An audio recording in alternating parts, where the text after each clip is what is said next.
Hello listeners, listening to 18 Minutes with Satyal and Silwal. I'm Satyal. And I'm Silwal, and we're a weekly podcast from the Himalayas. When it's a Tuesday and it's 7:30, you know it's time for perspectives, conversations, and stories. And once again, we're back in Tamil where Animax has his studio and we're recording from there. So if you still hear all the horns and the hustling, bustling crowd, blame it on the city, blame it on the place that we're in.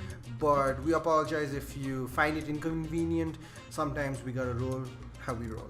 Yeah. Now, it's another 74th episode now as Satyal. I'm sorry, I've been doing so many shows that I forget people's name. Every 10 episodes since the 44th Tuesday we've been doing quote unquote. This is another series of quote unquote. But before I start quote unquote and listen to Satyal's quote, last week we got a review that the discussions were pretty narrow. And we try to reflect on why the discussion was narrow, and we've come to the agreement that for the first time in 1.5 years, ever since launching the podcast, Silwal and I agreed on a topic. And that was probably, it's not the wisest decision to go to your ex's wedding, right? So we understand that because we align on the same path, the discussions could have been narrow. But then we did try to talk about perspectives, your relationship with your in-laws, could have been in-laws, and how it's not just about you attending your ex's wedding, but your ex might also appear in your friend's wedding. Yeah, plus the thing that we talked about yesterday did sound narrow, probably not just because we agreed on it, but because the topic itself was a small topic. It was a very narrow topic. It was based on context, based on the exes and all. So yeah. So if we ever decide on doing an episode where we have to decide whether we'll go to our ex's son's pasni, then we'll probably come up with a wider range of discussion. See, but I'm not sexist like Satyal. It could be the daughter's pasni as well. So go women. Sorry about that. That was inadvertent. All right, so we're coming to this episode and a small matter of quote unquote. The third quote unquote. I think it's bad with maths. Anyway, so my first quote I prepared for Silwal is, and I quote: "The illiterate of the 21st century will not be those who cannot read and write, but those who cannot learn, unlearn, and relearn." By Alvin Toffler. Alright, that's a nice quote. I like the concept of. You like the term unlearn, don't you? I love the word unlearn. Now, it's releasing Tuesday, Wednesday. Tomorrow, we are having an mini unlearn conference powered by Empowerment Academy in association with King's College. So if you guys want to be there, please, you're most welcome to be there. Now, when we talk about unlearn, when I hear the word unlearn or relearn and then learn, unlearn, relearn, yeah. When I hear that, I think the first time that Umesta asked me this question, what do you think of unlearn? I said it is about unlearning your biases and then learning new biases again. Now, biases need not necessarily be negative in connotation. It might be something completely different. Now, based on what the quote is about, the illiterate of the 21st century will not be those who cannot read and write. That's given. There's a high chance that those of you who are listening right now are in some ways literate, because the proper definition of a literate is someone who can read and write a particular language. But the idea of unlearning the things that you've already learned before or have certain biases towards, that's the new challenge of the 21st century. How can you understand that the certain biases that you might have, the certain learnings that you might have, are redundant, are old, are archaic, and now you need to go beyond that and learn new things. Not saying that the old things that you've learned are wrong, but necessarily there might be something new that you might not have given thought about. So I think the idea of learn, unlearn, and relearn, that's where you need to constantly update yourself. That's what I think. I have two questions for you. First question is, it says that you should be able to read and write. That's a given. Yeah. I find writing in Nepali very tough. So Same here. Ashish Silwal, when you write Ashish Rashwa or Dirgo, do you still get confused with your own name? Rashwa. Because Nepali name is the only... my name is the only one that has been constant throughout my life. Is memorize that. No two ways about it. Now, the second thing is, what have you had to unlearn? If there's any one thing that you would like to share with our podcast listeners. Now, I might be very general in saying this, but I've unlearned a lot of things that I thought I was. Now, I thought I was certain kind of a person, or there were certain afflictions that I had with the work that I did, the people that I met, and that's what I've unlearned over the years about how nothing is set in stone and everything changes. Suddenly, one day you wake up and your goals might suddenly change. The way you thought about society, the way you thought about certain people, that might certainly change. I always say we need to keep at least 10% of anything that we really believe to anything can happen and that you are not right. There were times when I always thought that I was right about certain things, but I think I've unlearned that I am wrong in a lot of senses, and there is room for improvement and there is room for surprises, and that has taught me not to be surprised at any event that transpires. Now, I'd want to ask you the same thing about learn, unlearn, and relearn. Well, I wish I could answer it as beautifully as you did. Oh, thank you.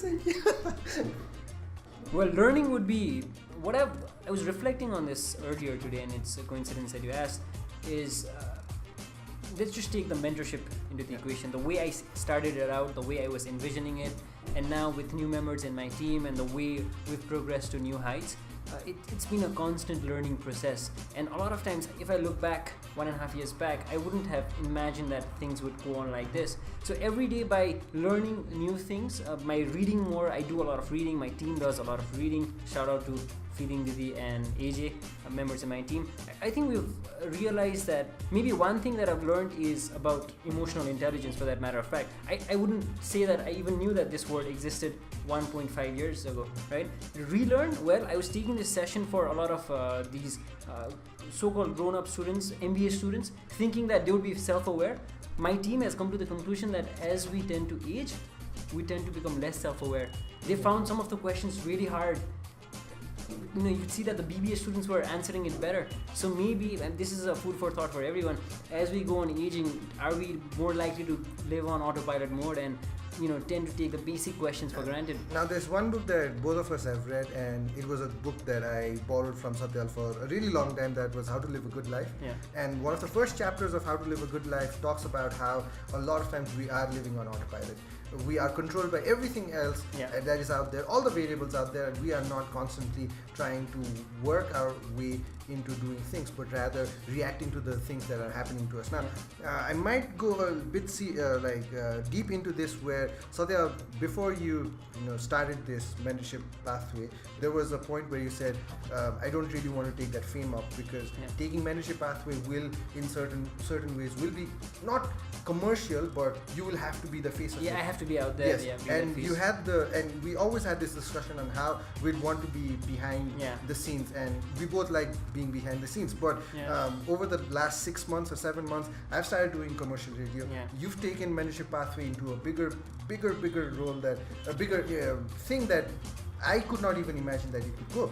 And thank you for that. So, we are unlearning certain things about ourselves. The thing that we like to be behind scenes does not necessarily mean that we don't have to be out there in front. We can be out there in front as well. Yeah, definitely. I think it's about, firstly previously we used to think that being out there, or not necessarily trying to chase fame, but if you were to get inadvertent fame, then that would cause a lot of problems. But now I'm starting to realize that more people need to know about it, so that more people are on a mission that you really care about. So it's not about 18 minutes garnering more views, it's about more people believing in something like 18 minutes, which is a passion project. And another thing that I cannot believe that we're almost spending half our time on the first quote itself, but it's a beautiful quote, and this is a great discussion. Another is probably when I was younger, when I was 20, 21, I used to think that people who were humble would be looked down upon, and that they wouldn't necessarily achieve the heights that they could have.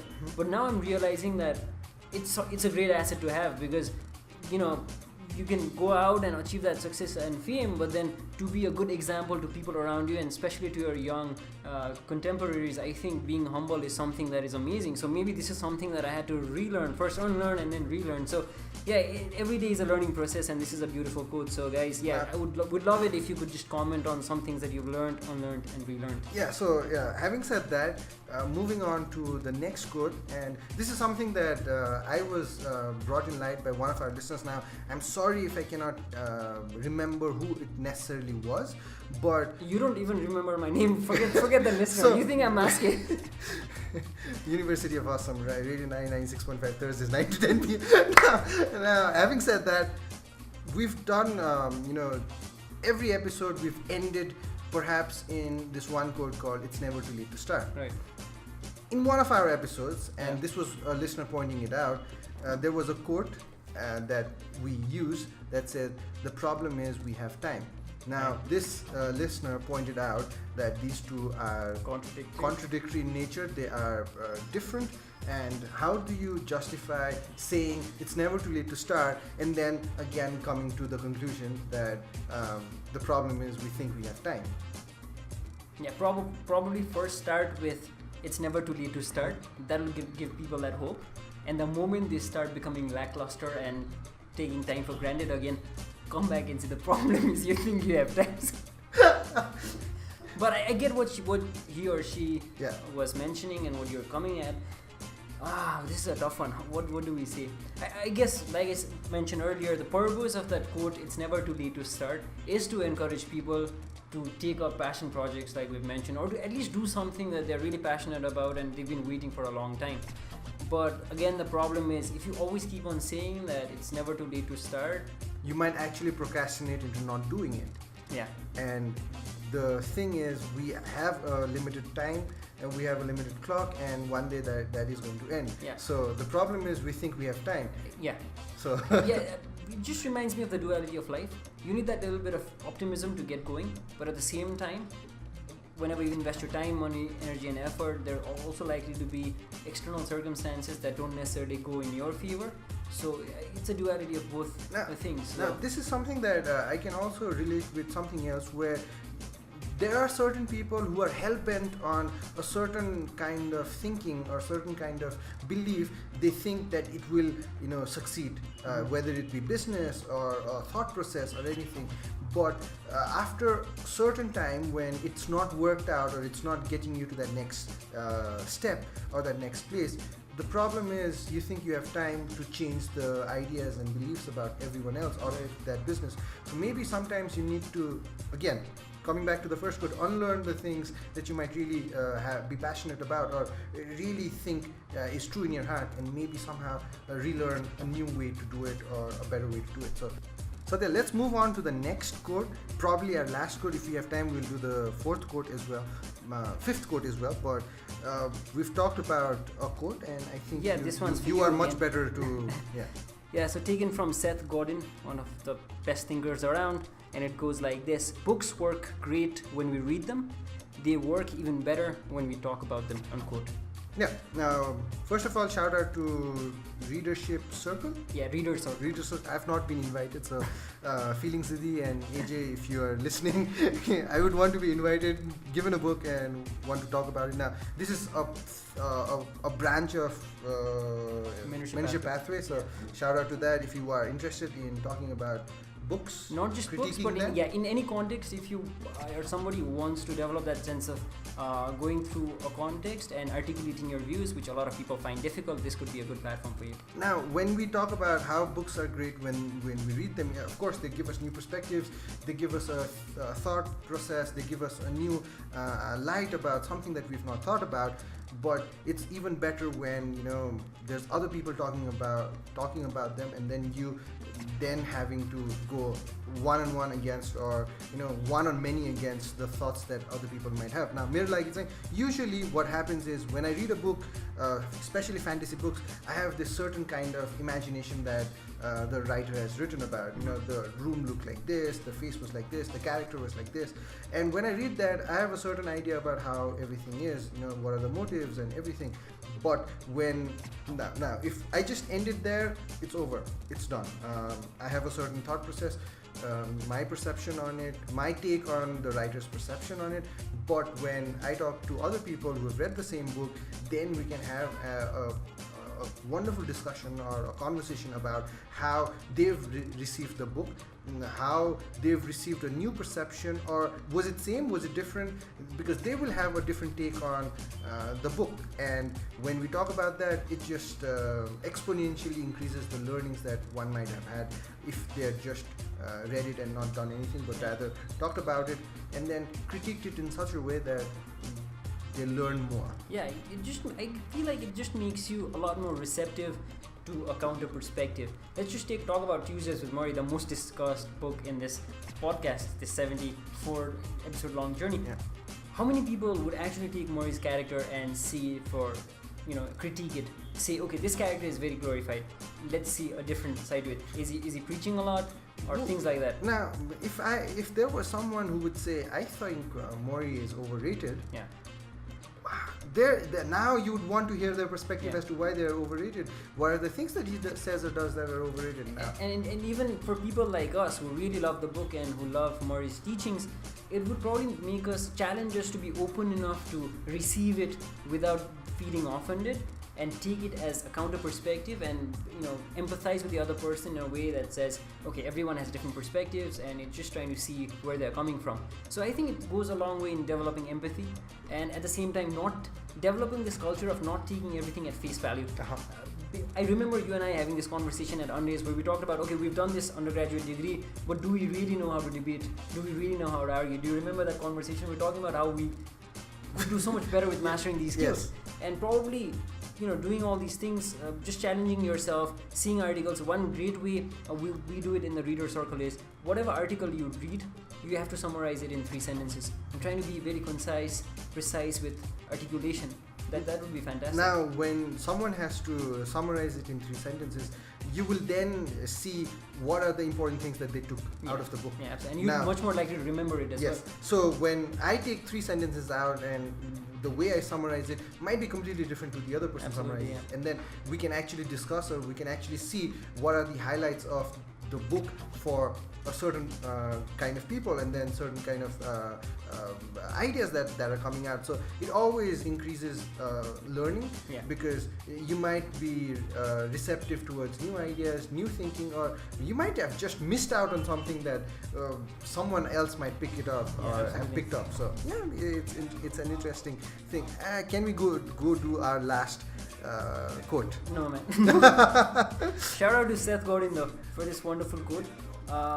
Any last words you want to say about our listeners? No, any last words is, again, tomorrow we have a Unlearn mini conference, so if you want to be there, King's College is the destination, 9 a.m. onwards. If they ask you, why are you here, you haven't registered, just say, listeners of the 18 Minutes podcast. Exactly. Silwal is here, so I want to be here, right? Yeah, and again, shout out to the Reader Circle. If you want to get inside, read an article, read a book, and then have people critique it, that might be one of the best. Just adding on, not just books, maybe videos and sometimes paintings as well. Wow. Interpreting paintings with Satya. That might be a whole different podcast on its own. Now, having said that, we'll be back again next Tuesday at 7:30 p.m. And one last thing. It's never too late to start, but the problem is you think you have time.